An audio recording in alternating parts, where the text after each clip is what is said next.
President Wickremesinghe expressed his gratitude to the Japanese government for their support in the debt restructuring process and shared details of French President Emmanuel Macron's offer aiming to play a pivotal role in enhancing the common platform for debt restructuring and expediting the process.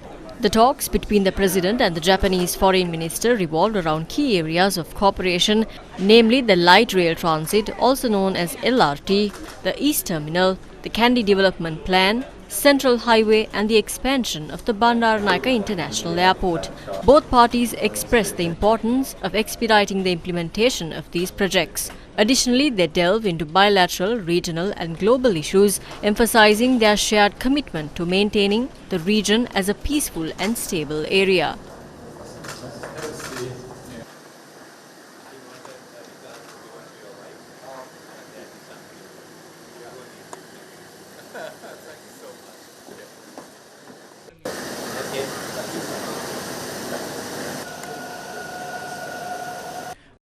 Meanwhile, Foreign Minister of Japan Hayashi Yoshimasa met with Prime Minister Dinesh Gunawardena at Temple Trees. The Prime Minister had admitted that the suspension of the light rail transit project, which was to be constructed using credit assistance from Japan, was a mistake committed in the recent past. The Prime Minister has also requested the Japanese government to resume discussions on continuing the project. Memorandums of understanding on human resources between the two countries and student scholarships were discussed.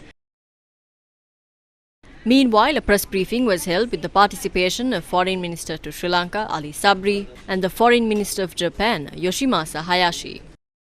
Sri Lanka is located at a strategic juncture along the sea lanes of Indian Ocean and is an important partner in realizing a free and open Indo-Pacific or FOIP. At today's meeting, I explained about the new plan for the FOIP that Prime Minister Kishida announced in March this year and stated that Japan attaches importance to cooperation with the Indian Ocean Marine Association or IOA, which Sri Lanka would chair from October.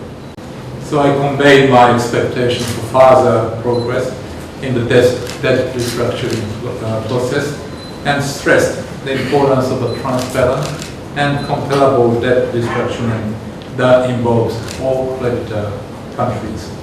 I welcome Sri Lanka's effort under the IMF agreement, including its anti-corruption measures and transparency in the policy-making process. Concerning Sri Lanka's efforts on national reconciliation, I express Japan's intention to support Sri Lanka's effort. As Japan attaches importance to the universalization and promotion of entry into force of the CTBT, Comprehensive Nuclear Test Ban Treaty, I really welcome Sri Lanka's ratification of the treaty.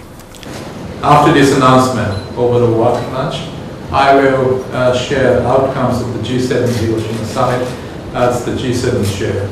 I also look forward to discussing international challenges with Minister Sabri. So it's the hope of Japan and myself that Sri Lanka will overcome the current crisis as soon as possible and bring itself back on track for further economic development, serving as a hub in this Indian Ocean.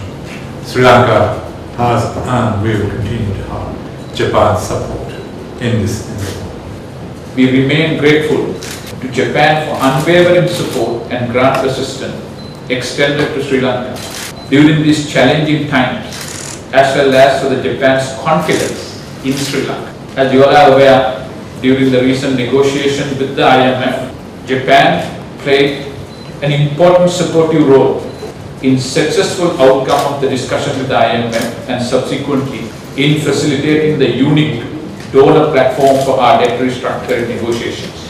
Japan is a trusted partner, and with clear indicators of Sri Lanka's gradual economic recovery, both the President and I invited Japan to receive the Japanese investment projects which are currently in the pipeline and invited fresh investment from Japan in several sectors such as power, infrastructure, including port and highway sectors, dedicated investment zones, as well as the green and digital economy.